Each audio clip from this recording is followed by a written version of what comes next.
Hi, I'm your host, Olivier Busset, and today we're joined by Stanley, founder of BeCurious, an award-winning agency specializing in digital products, where we talk about his agency's amazing journey and so much more. Hi, Stanley. Welcome to Business Not 101. Hey, thank you for having me. It's a pleasure. Thanks. Let's get right into it. Please introduce yourself and tell us about your business. Sure. So my name is Stanley Vaganov. I am a founder of a New York City-based award-winning design thinking agency, where we create human-centered experiences for powerful connections between people and brands. So in a nutshell, we work with funded startups to help them accelerate their growth and their future. Does that make Excellent. sense? Yeah, it does. It does.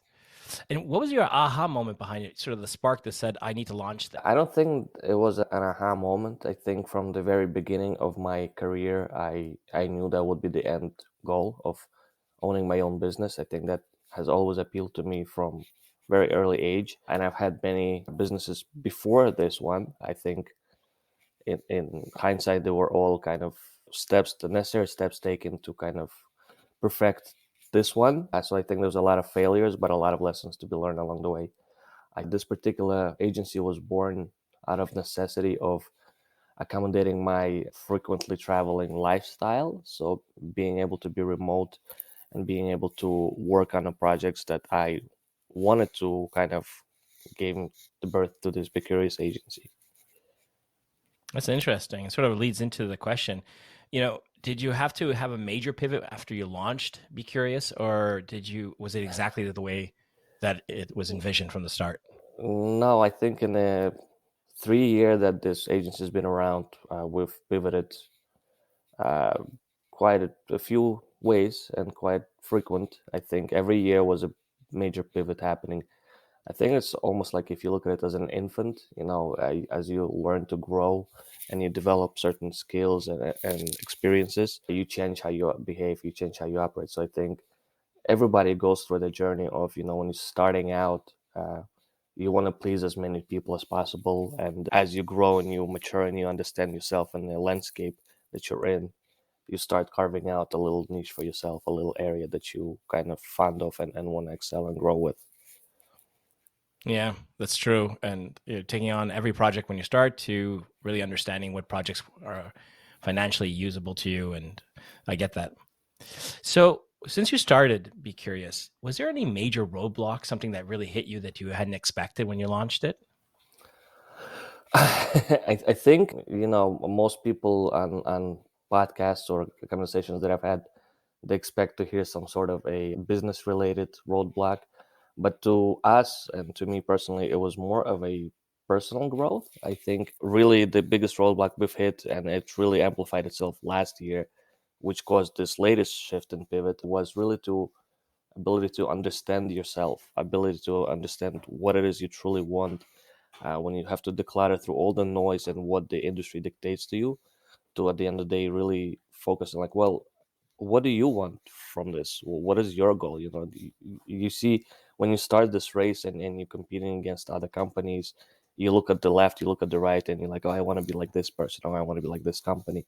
And through that race you kind of lose your own essence. So I think finding that was a very difficult journey. Does that make sense? Yeah, it does. It does. And so, sort of like leading in with that question, if you can go back and leave yourself a 30-second voicemail and say, hey, watch out for this or do this, would it be anything or it's particular that you would warn yourself or tell yourself to do differently? I think, I would just say, just listen to your gut more.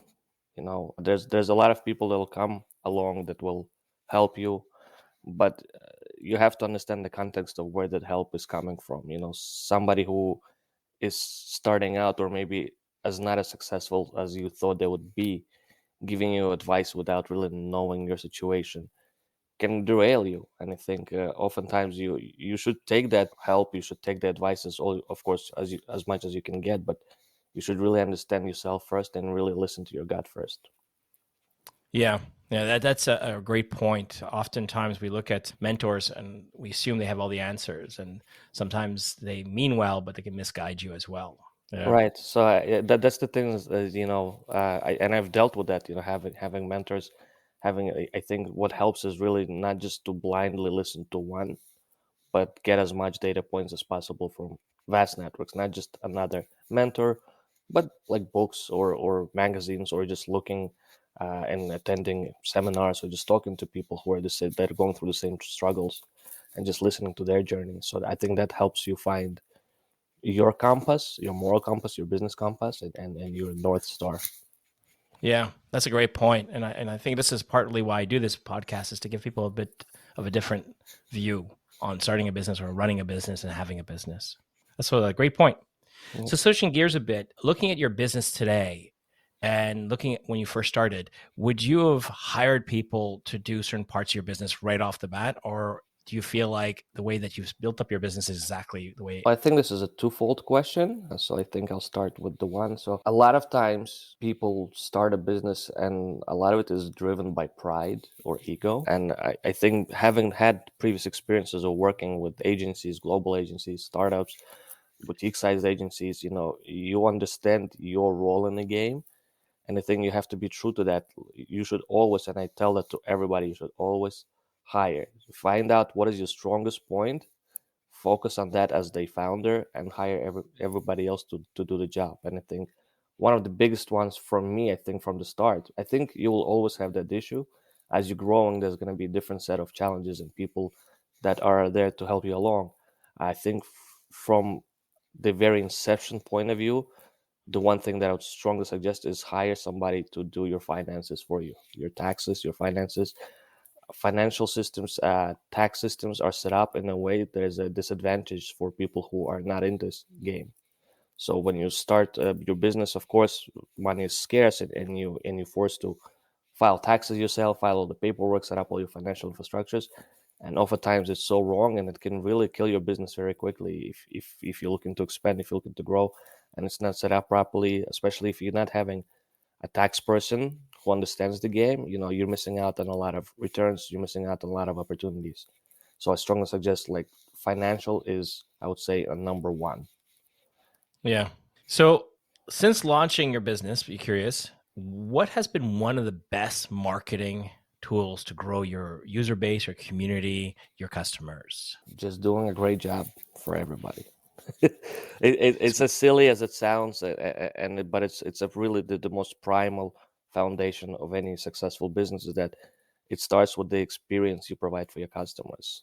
And instead of trying to capture a nice an audience of thousands, you should just have to focus on capturing the hearts of 10, and those 10 people will become your fans that will do all the marketing for you.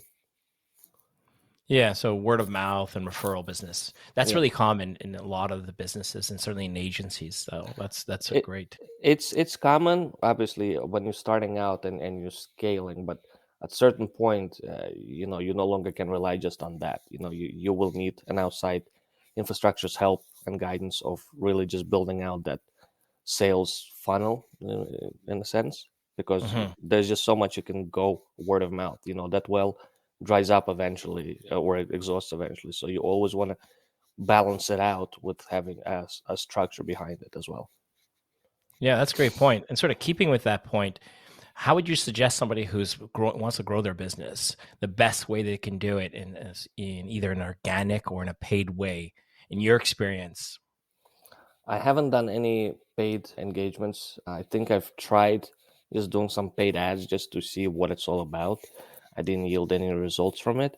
I think just building relationships is the strongest foundation. It's a long term game for sure, but so is social media engagement. All of these are long term goals. The only difference between building organic relationships is that it grows your money numbers versus your vanity metrics of just followers. So I think if you're underperforming, if you're an agency or a founder that is doing less than 10K, I don't think social media is the right way for you to go, because it's going to take you a long time to get to where you want to be. I think your immediate need is to build your financial stability, and that comes from just building true authentic relationships, something that may take a month to a year to foster, but in the end will give you a great returns.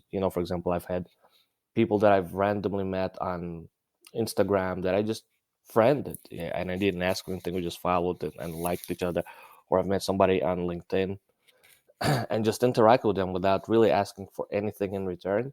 And then a year into this relationships, I'm presented with the opportunities of like, wow, this is Stanley is good for that. So I've launched master classes because of connections like that. I have an ability to speak in front of audience. I have an ability to land a 6-figure client because of just building this relationship. So if you think about it, a year of just random chit chats, if you have variety of those going at the same time, you're fostering a potentially 6-figure, 7-figure clients.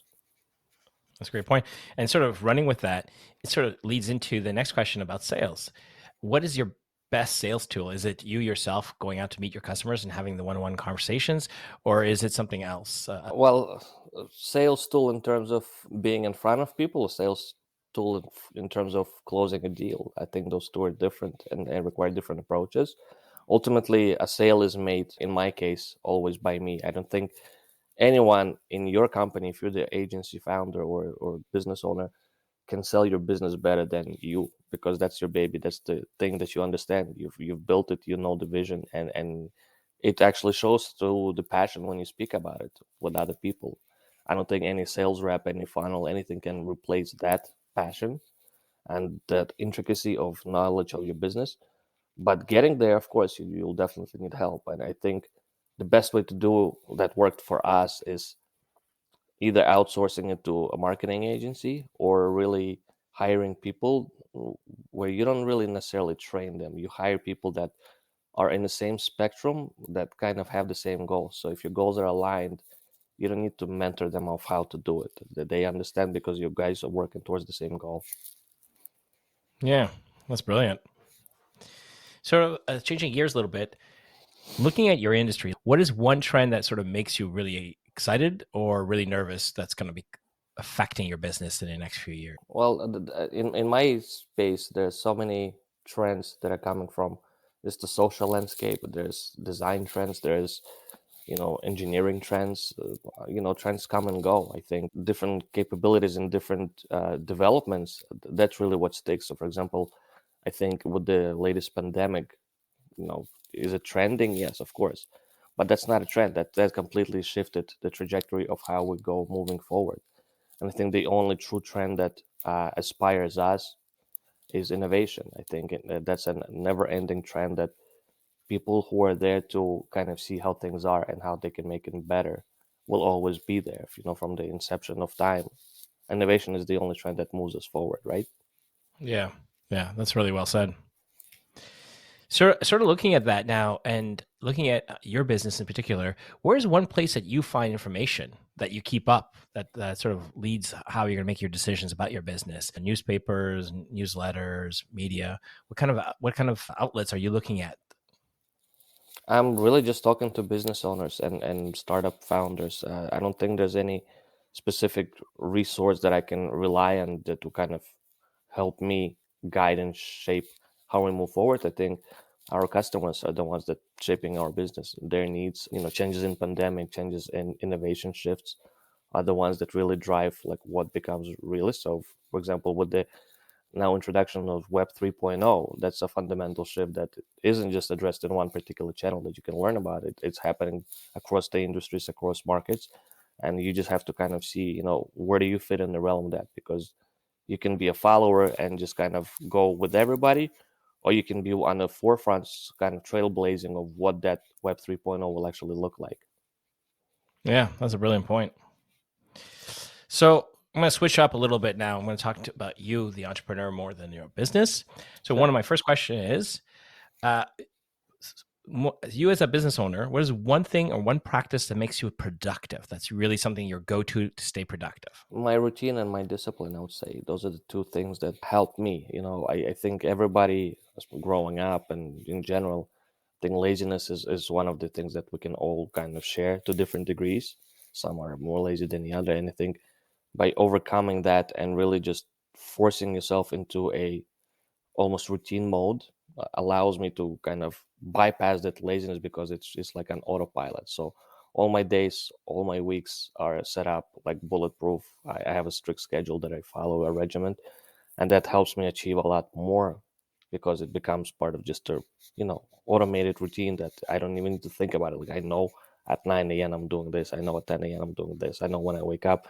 I don't need an alarm clock. You just get so used to it.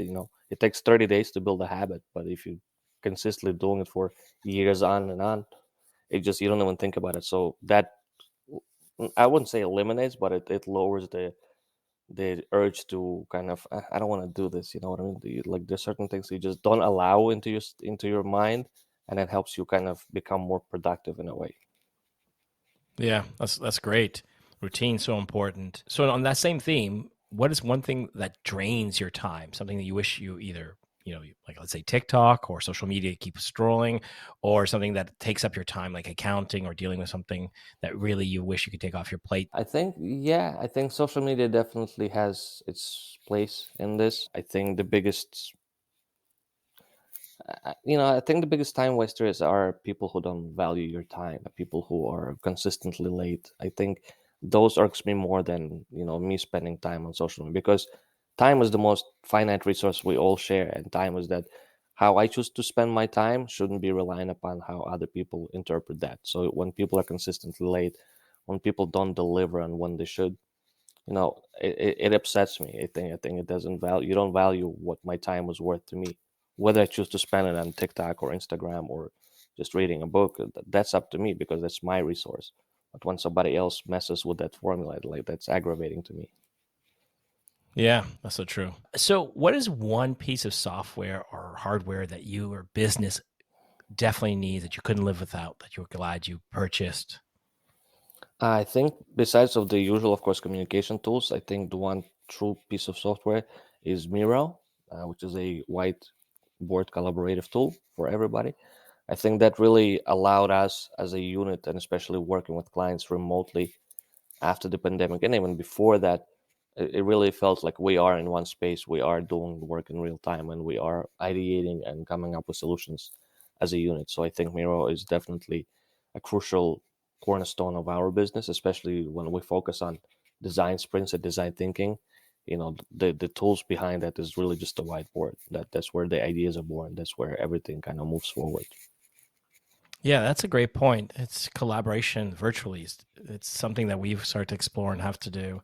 And you'll find it on Microsoft Teams, the whiteboard as well. Yeah. And I remember at the beginning, no one wanted to use it. It was something that everybody just kind of like didn't know how to use it because they were so used to having in-person meetings. And now it seems to be so intuitive just to go open a whiteboard and start doing mind mapping. And I think people are much more accepting of that. So that's a great point. I don't know if they're accepted. I think they were forced to be accepted of that, because if you think of us, we're the people that are pretty dominant in technology. You're familiar with a lot of tools, but collectively, against the world population, we're still a small margin of those people. I have had clients who are a major company out in New York, and they were completely derailed by the COVID. They were not equipped, any of them, to use any remote tools at all. It was a brand new concept to them. A lot of teachers, that's what the inception of whiteboards and Zooms and Microsoft Teams came about, is because teachers needed a way to conduct their.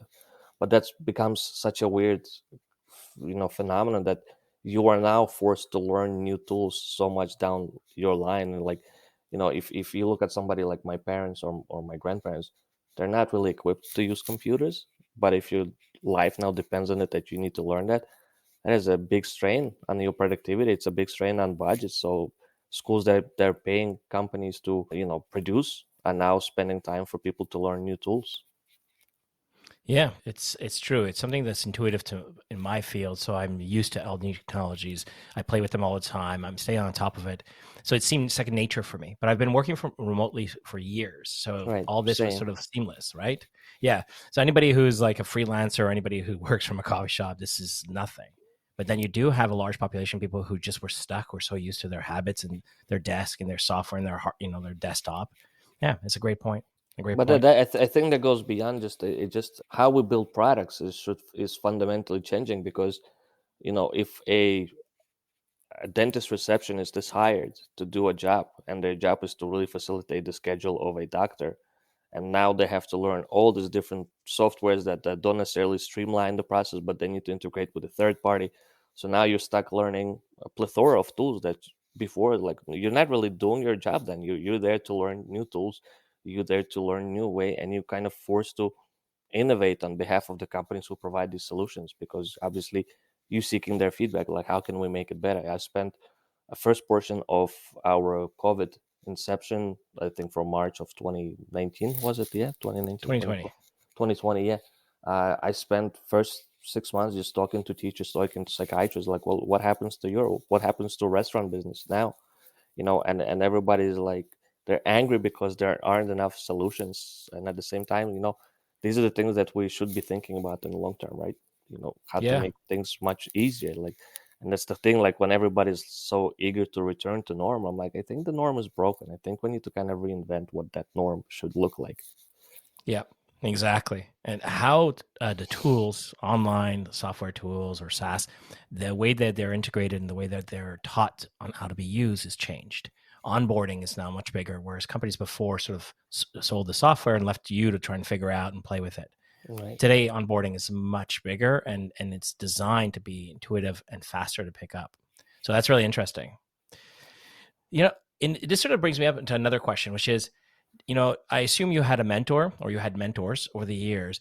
And is it something that you felt was super important in your starting in your early phases? And would you suggest people to get one, or would you think it's better to get a coach, a paid business coach? I don't think, well, it really depends. For me personally, I didn't get a personal mentor until end of last year, until I've hit something that I wasn't familiar with from my experience from before. And that's when you enter into seven-figure stratosphere, when you enter in a space where you are now managing more than 10 people. To me, that's a brand new concept, because I even have worked before in this industry and in different startups. Like, my management didn't surpass more than X amount of people, X amount of budgets. So now as I enter this new global, this is a bit news for me. So of course I recruited help of a professional on that end. But I think, to me, and that varies from everybody. I have people that I mentor that have 5 other mentors. I have people that don't have any mentors at all. I think the best mentors are always going to be, and as we spoke earlier,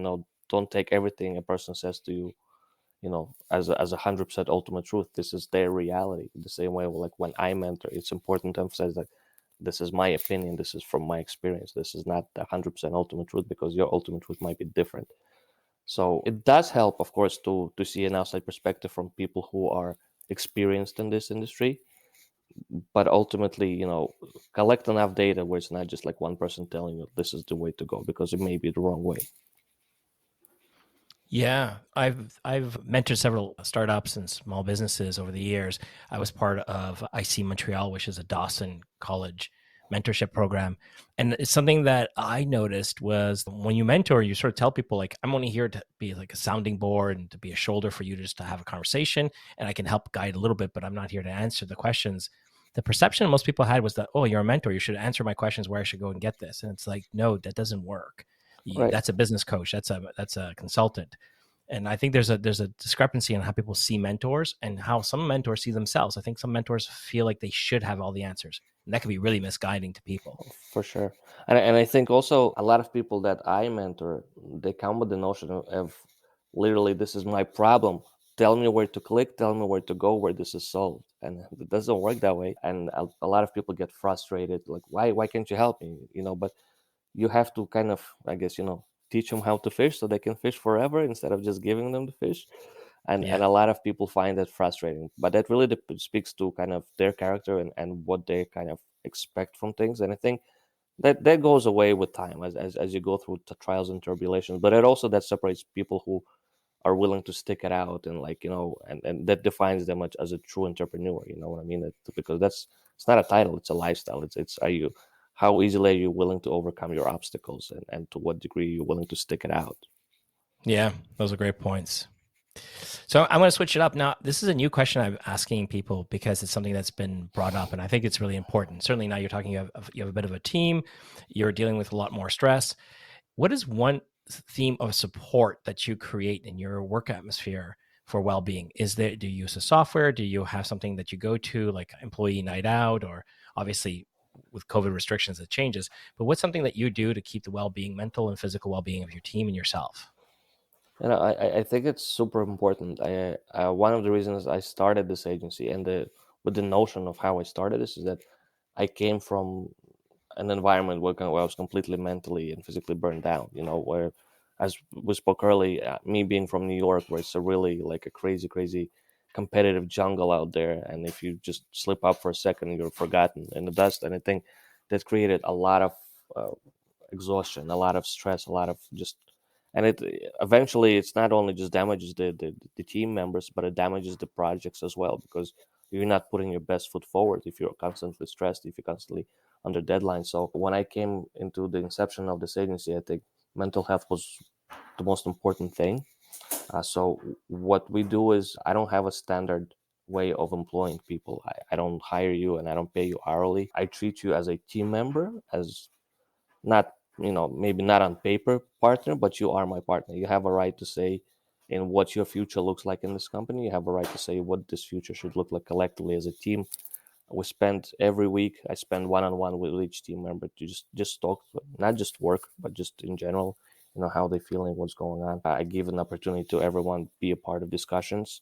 And I think just having conversations and letting people be heard is number one, but also not taking on projects just because there's money table, but really asking the team like, hey, do you have capacity to take one more project? How would you feel? How would your weekend look? I never allow anyone to work on the weekends unless you want to. I Yeah. don't reach out to anybody.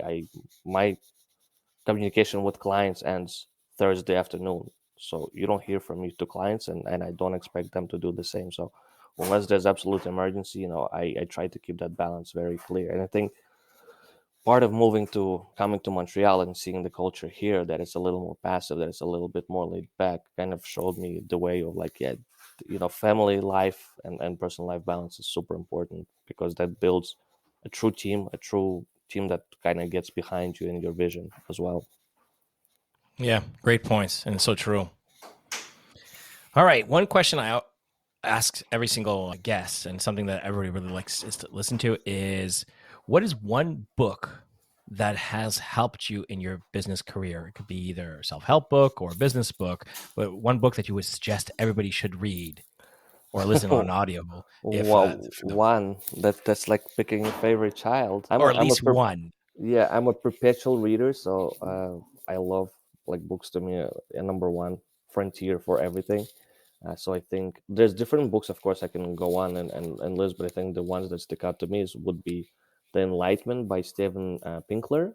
I think he's a Canadian author, which is just basically speaks about philosophy and humanity, of progress of things and innovation of things. And I think the more applicable to me would be Win Without Pitching Manifesto by Blair Enns. I think that one, I'm sure you've heard of it many times and probably read Yes, it yourself. really good. I think it's a small Bible, like hand pocket Bible, that everybody should have and read at least once. And it's a very easy. You can read it in one day for sure, but it's just an eye-opening experience of just really understanding the human nature of negotiations, tactics, and just sales. Yeah, it is a really good book. Perfect. So I like this. This is another follow-up question I am always curious about. If you could meet any famous entrepreneur, business guru to have a coffee with and pick their brains, who would it be? I think there's a lot of them that I can say that would just be cliche, and I'm sure everybody would say the same. I think for me, David Martin, who's the founder of Fantasy Interactive, would be a nice person to sit down with. I don't think he's that known in the spotlight, but he's been at the helm of an agency who I see as the upper echelon in my niche of my industry of just innovation and digital product building. I think definitely that person, or another one would be Tobias von Schneider. I don't know if you're familiar with him. He's a ex art director for Spotify, but he's definitely one of the most prominent designers and entrepreneurs in space, that just works constantly to innovate and make life of designers easier. Very nice. Very nice. Yeah. All right. Well, that's it. My last and final question is, how can people reach out and connect with you the best way? The best way, you can go to my website, my personal website, which is brutallyhuman.com. and there you'll have all the information available. You can always connect with me through LinkedIn. All the links are there. My media kit is available there as well. We're actually in the process of redesigning it now, so the new version will be out early March. But yeah, all the information is there. All the social links are there, and I'm super responsive on LinkedIn and Instagram as well. Perfect. And we'll be posting that on the show details. I want to thank you so much, Stanley, for joining us today. It was an absolute pleasure. Thank you, Olivia. Thank you for the opportunity. I know we had this speaking about it like late last year. We got connected, and I'm super glad we finally get to do this together. Yes, me too. It was super interesting. Thanks. Thank you. I want to thank you for joining us today. We hope that these podcasts give you some insights from the stories and experiences of the founders, entrepreneurs, and business owners who share with us. And we hope that you find some useful takeaways that help you along your own business journey. Like always, please follow and leave us a review. Until next time.